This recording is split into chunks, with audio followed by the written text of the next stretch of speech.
Penso que és un jugador amb moltíssima experiència, que coneix molt la Lliga ACB, un referent interior que té molts registres, té pal baix, té rol en el pick and roll, és molt gros i, vaja, pot ser un referent per nosaltres i alhora també sap jugar pels companys.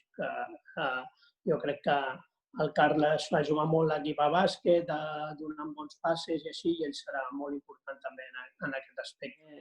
Hi ha diferents moments, no? Vull dir,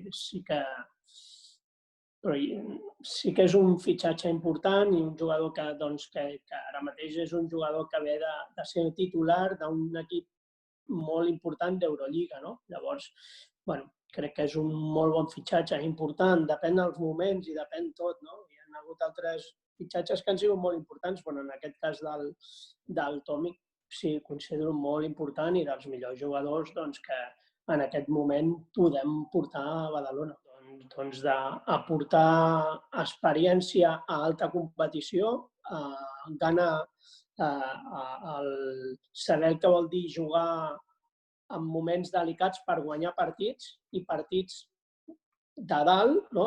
Això ens ha de donar experiència, saber estar, respecte, no? I alhora acabar de liderar aquest grup de joves que ja no són tan joves, que van creixent, i un lideratge en la línia interior.